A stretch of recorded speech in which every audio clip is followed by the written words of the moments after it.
Uyabona mofuna ukubona amandla empumelelo yakho. Bona ngokuthi bangaka abantu abacindezelayo, bona ngokuthi bangaka abantu abakupressa phansi, bona ngokuthi bangaka abantu abamendleleni yakho, bona ukuthi bangaka abantu abakuhlebayo, bona ukuthi bangaka abantu abakhuluma kabi, bona ukuthi bangaka abantu abakuhlehlisela emuva, bona ukuthi bangaka abantu abame phambi kwakho, bona ukuthi bangaka abantu abakhulumayo mangabe une movement eyaphambili, bona futhi ngokuthi bangaki abantu abakhulumayo mone movement eyemumva nabantu abakhathalelayo moye emumva. Empilweni amandla empumelelo siwabona ngabantu ukuthi ba-acta kanjani towards thina, kodwa mofuna ukubona amandla kaNkulunkulu kunzima kakhulu ukubona amandla kaNkulunkulu phezulu kwempilo yakho.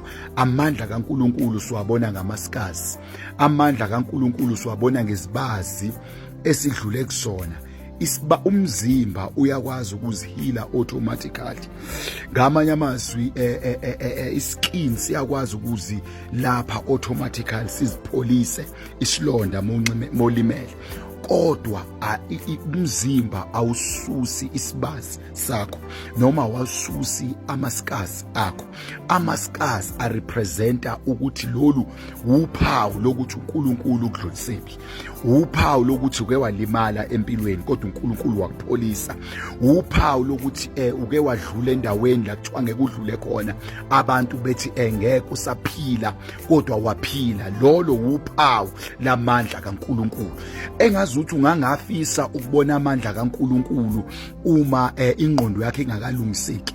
Engathi ungangafisa ukubona amandla kaNkulunkulu uma empilweni yakho usenendaba nokuthi abantu bathini ngawe.